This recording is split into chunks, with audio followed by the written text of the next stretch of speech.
Hello and welcome to another vlog. I don't know how well you can hear me because I'm wearing my AirPods right now. I'm outside, it's raining, and we are going into Stockholm to buy some books. And you're gonna come with me, so this is going to be a short, fun running vlog about books and buying books.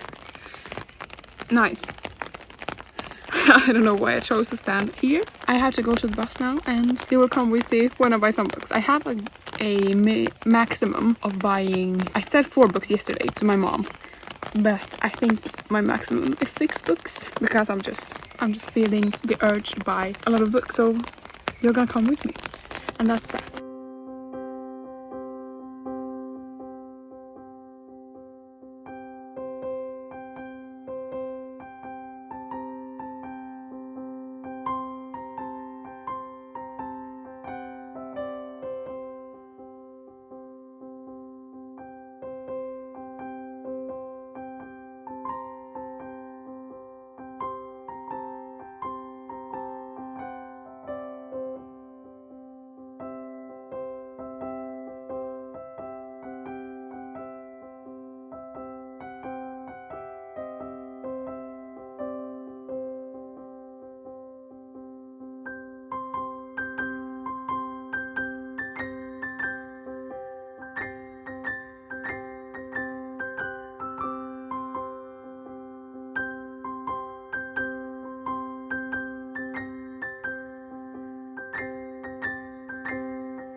Here is the bag. I got, I think, 7 books, so more than I had my plans on, but under 1,000 Swedish kronor, so that was good. But I am gonna show you the books tomorrow because now it's dinner time and I'm a little bit tired. Let me just say, romance books.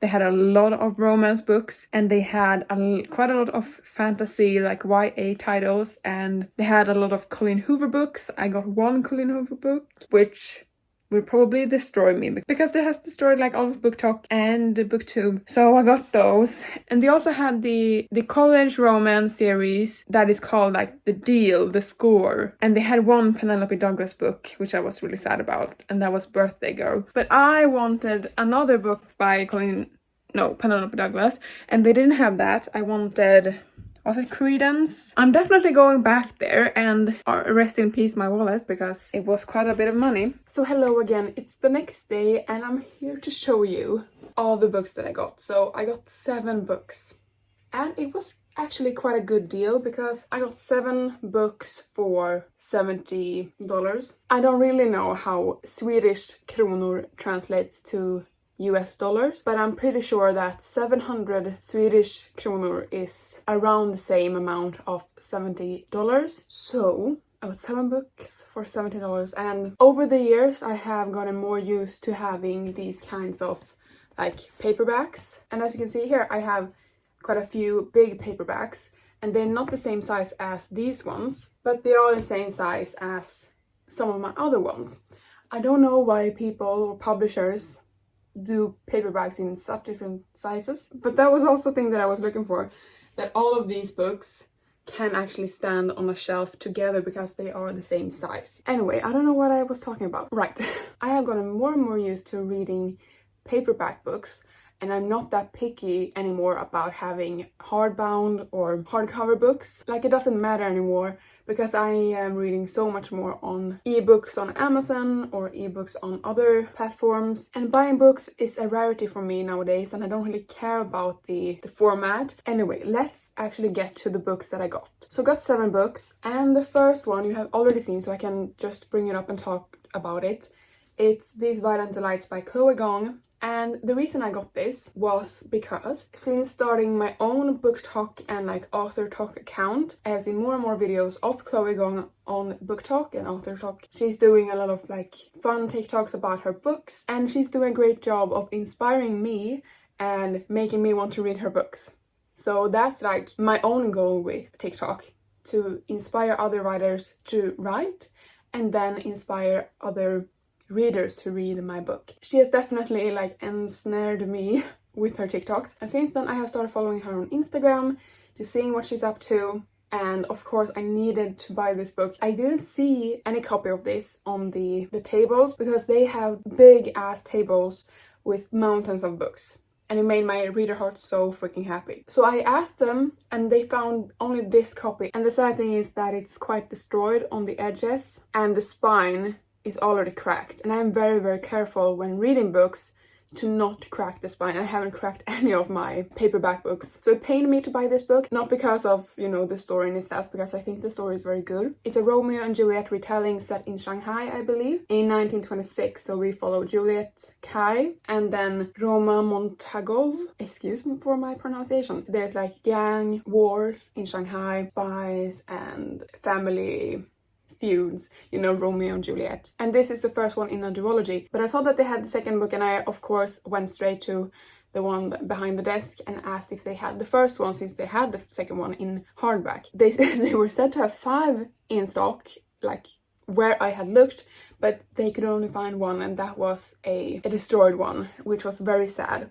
But anyway, I got it at a lower price because it was destroyed, so I bought this for $7. And the sticker on the back said that it was originally sold at $12, so I'm very happy that I got this for $7. Anyway, I love the look of this book and I think that I'm gonna enjoy it. It's a YA retelling of Romeo and Juliet. I'm more into the like adult territory nowadays of dark romances or romance or dark fantasies, but I think I will enjoy this anyway. And then mostly of these books are actually rom-coms or romance books. So this is one of them. This is Delilah Doesn't Care by Ashley Herring Blake. It's a rom-com about these 2 ladies and I don't know which of them is Delilah Green, but she is a photographer who lives in New York and then she goes back to her hometown and there's like family issues maybe because there's the mention of a stepsister, but then she meets Claire, is a busy single mother, and Delilah Green is an unwelcome surprise. Anyway, I have high expectations for this book because I heard Chandler Aisling, I think,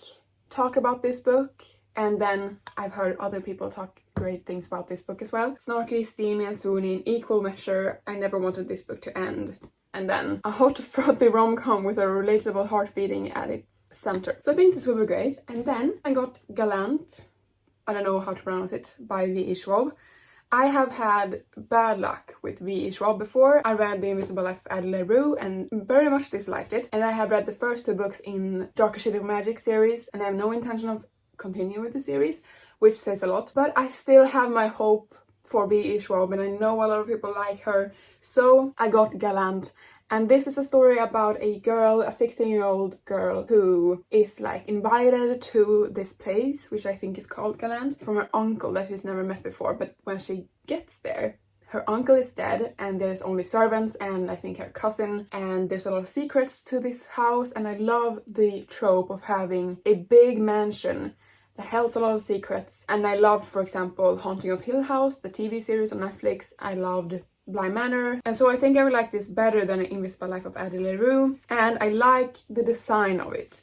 Like, I love the cover for one, but then it is filled with different kind of illustrations, and it's doing a thing which I love in books, when some of the pages are black with white text. Like, if I can do this with my books someday, one of my books, hopefully Project Full Moon, if I ever publish Project Full Moon, I'm going to ask the publishers to do that like this with my book, to have some of the pages be black, because I love the look of it. It just makes me so happy and I don't know why. So I purchased Gallant, and then we get to the 4 other romance books. Is this classified as a romance, one of them? I don't know. But let's get to the one that I was quite surprised on seeing on their shelf, and that's Window Shopping by Tessa Bailey. If you have followed me for a long time, you know that I love Tessa Bailey. I talk about her, even though I'm supposed to talk about writing mostly on this channel, I always seem to like sneak in with a little talk about Tessa Bailey and her books.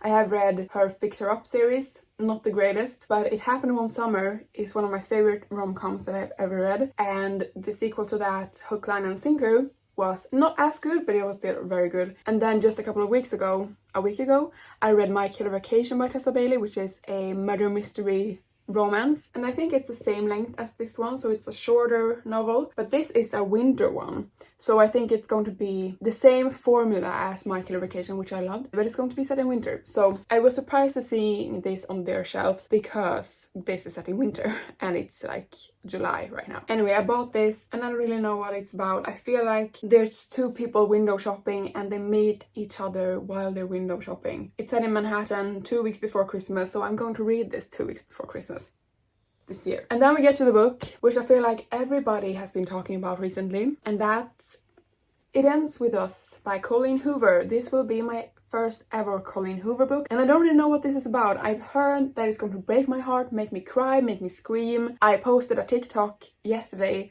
and asking people what I should start with from all of these books, like which would I begin to read first. The majority said this one. Some of them said another book, which I'm gonna show you, but most of them said It Ends With Us. But it's about Lily, and it's about Ryle, and it's about Atlas. I've seen TikToks about this guy Atlas. I think the sequel to this, or the companion book to this, It Starts With Us or something. I think that's about Lily and Atlas, their love story, because I've gathered from the back. Atlas was Lily's first love. They had a relationship, but then Ryle comes in, and Ryle is probably the one that you're gonna hate in this book.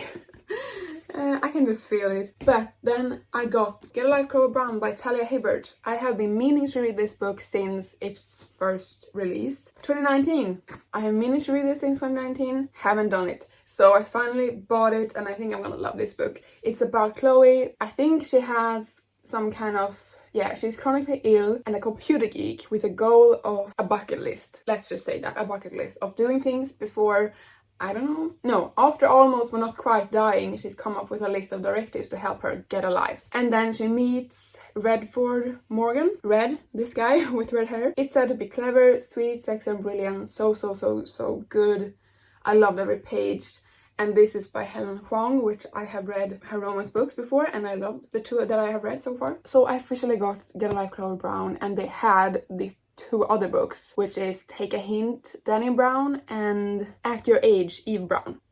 I remember. Anyway, now we get to the last book, which was one of the contestants to what book that I'm gonna read next. It was It Ends With Us, and a lot of people also said The Love Hypothesis by Ali Hazelwood. I have been meaning to read this for ages as well, and it's fun time. It's about, I think they fake date. Yeah, it's a fake dating trope of a love story about these two, and it's, I think he's the teacher and she's the student, but like it's age appropriate. So that was all the books that I have gotten today, and here they are. I'm not surprised at myself, and I'm very happy that I didn't commit to this idea of myself, my identity with reading, to only buy fantasy books. I bought 2 fantasy books, and those were actually books that I have been meaning and wanting to read, and I didn't just buy fantasy books because I've heard great things about them. I'm glad that I didn't commit to that old identity, because I always feel like romance books is always a fun time. So I'm glad